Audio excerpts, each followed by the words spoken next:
Hello and welcome everyone to yet another tech enthusiastic video from Edureka. I'm Ravi and today we will be discussing about linked list in Java.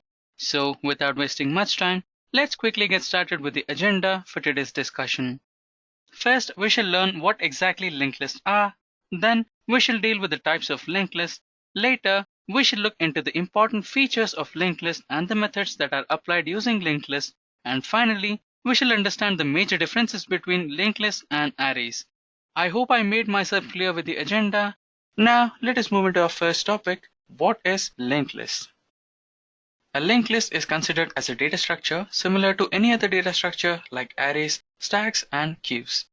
The linked lists have three major parts: head, tail, and node. Every node in the linked list is interconnected using the address of the next node. Before we get started with the linked list, let us understand the terminology of array.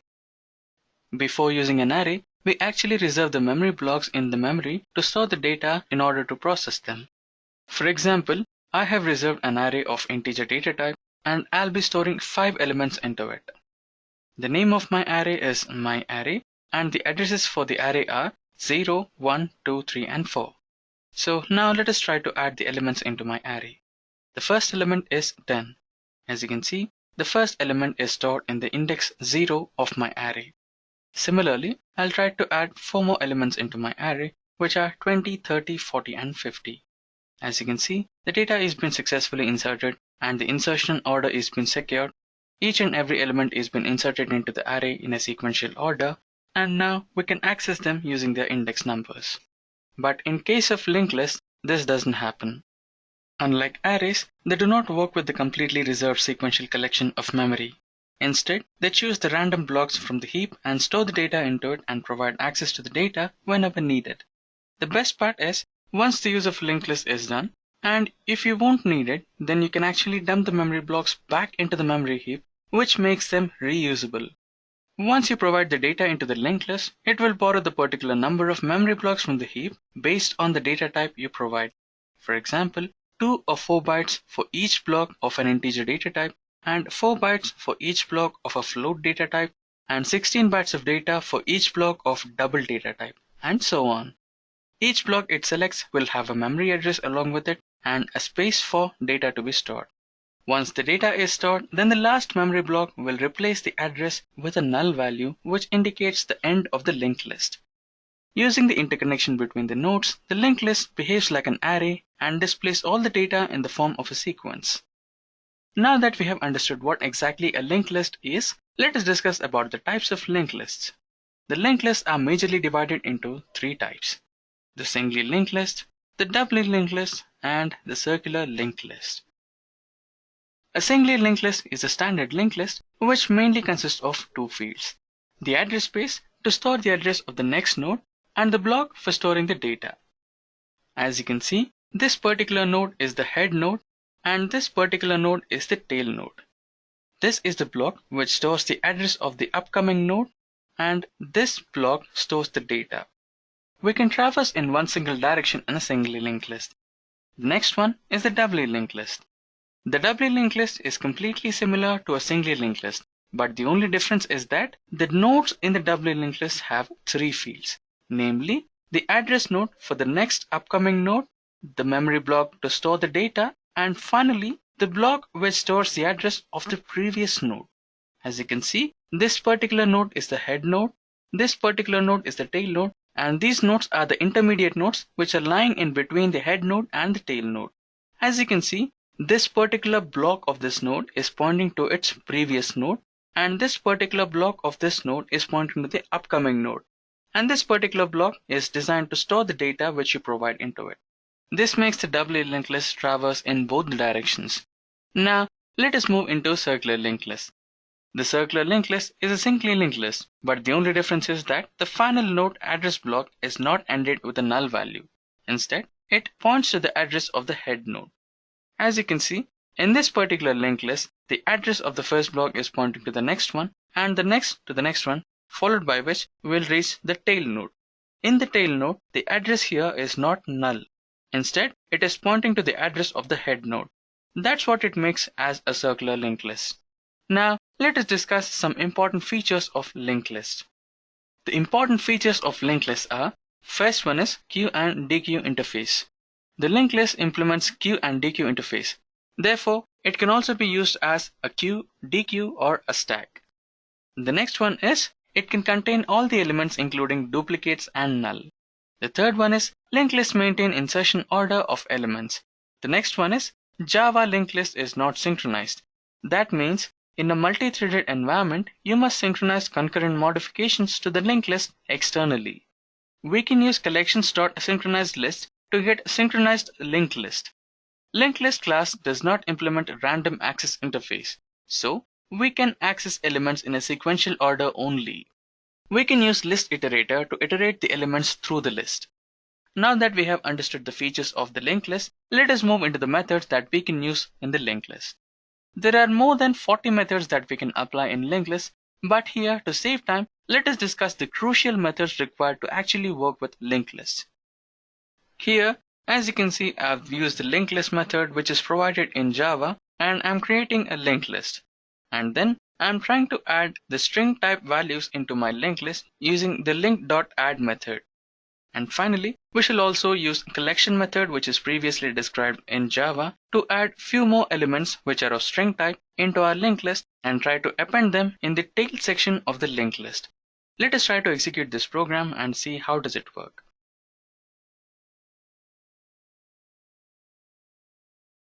As you can see, the output is being printed here.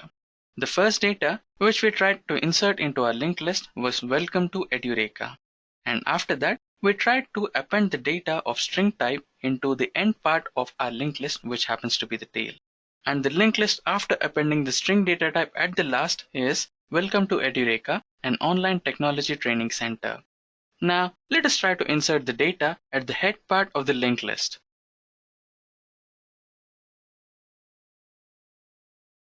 So in this particular program, I'm making use of the linked list method, which is previously described in Java, and I'm adding the elements welcome and Edureka, which are string data type, into the linked list.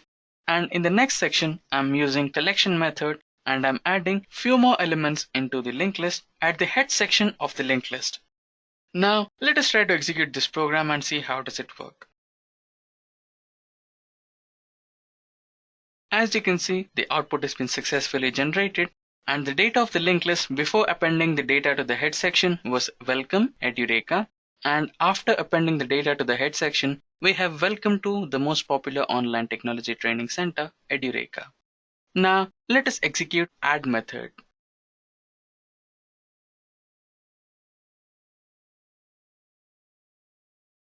In this particular method, we are just appending new elements into the linked list. Similar to the previous methods, I have created a linked list using the linked list method, which is previously programmed in Java, and I'm trying to add up the elements into it. As you can see, in this first section, I'm having few elements called hello world message from Edureka, and after that, in the second section, I'm trying to add two new elements which are new and element. Let us try to execute this program and see how does it work.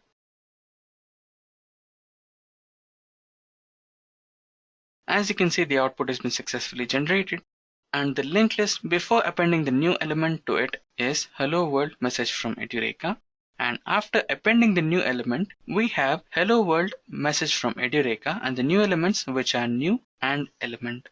Now let us try to append the data using add method by using the index followed in the linked list.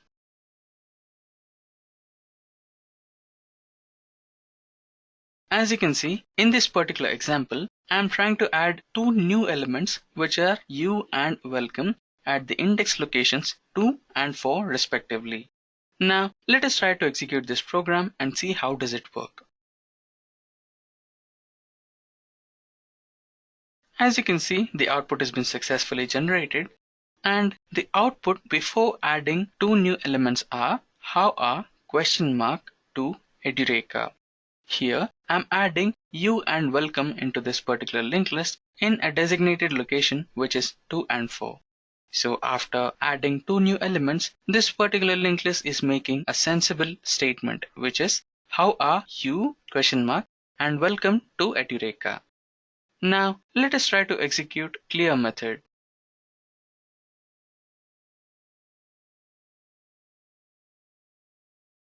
As you can see in this particular example, I have created a linked list and I have also added some elements into the linked list, which is Edureka Online Training Institute.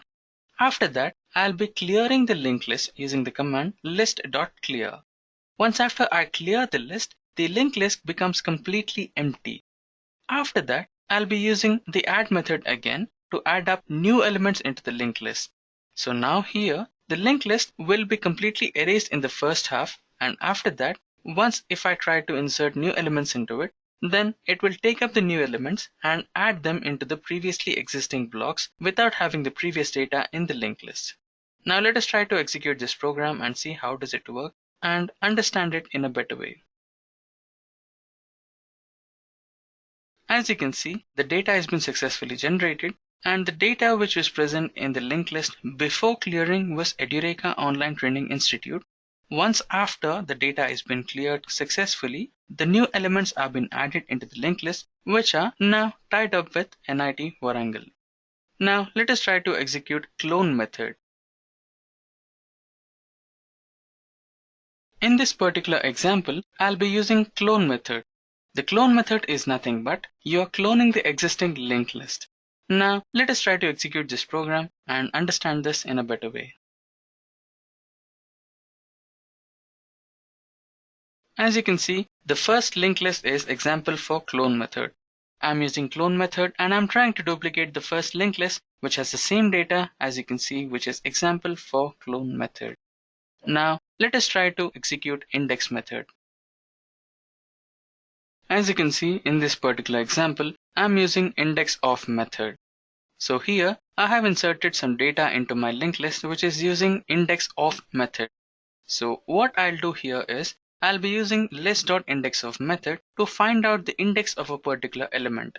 So here I've chosen using element and method element to find out the index of those particular elements. Let us try to execute this program and see how does it work.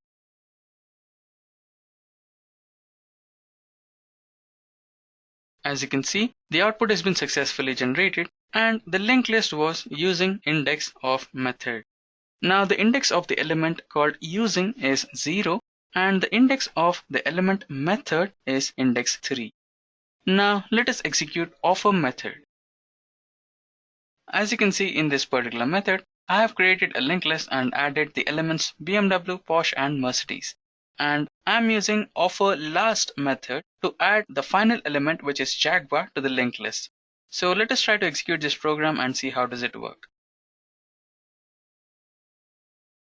As you can see, the output has been successfully generated and the elements in the linked list before using offer last were BMW, Porsche and Mercedes, and the elements after executing the offer last method is BMW, Porsche, Mercedes and Jaguar, where the element Jaguar is included into the linked list at the last section, which happens to be the tail. Now let us execute offer first method. In this particular example, I am creating a linked list which will be having the elements C language, Java and Kotlin. And finally, I'll be using the offer first method where I'll be including the Python element in the head section of the linked list. Now let us execute this program and see how does it work. As you can see, the Python element is included here at the head section. Now let us try to execute pop method. In this particular example, I have pushed in two elements which is A and B, and here I'll be using the pop method to pop the last element which is pushed into the stack. And after that I'll try to push a new element which is C into the stack, and finally we'll print the stack which is existing right now. Let us try to execute this program. As you can see, the last element which was pushed into the stack was B, and after popping it, we have the elements C and A which are existing in the current stack. Now let us try to execute the push example. As you can see, this particular example is similar to the previous one. Here we are just pushing the elements into the stack using the stack push method. As you can see, the output has been successfully generated and the elements which we have pushed into the stack are 100, 200 and 300. Now let us try to execute a remove method. As you can see in this particular example, I am trying to insert 4 elements into the list which are apple, banana and grape, and here I'm using list.remove method to remove one element from the linked list, which is the first element, which happens to be apple. Now let us try to execute this program and see how does it work. As you can see, the elements before removing the element apple are apple, banana, grape and pineapple. So once after I remove the first element, the remaining elements are banana, grape and pineapple. Now let us try to execute the set method. In this particular example, I'll be using list.set method. Here, I'm trying to set two elements into the linked list, which are kiwi and orange at the position 2 and 3.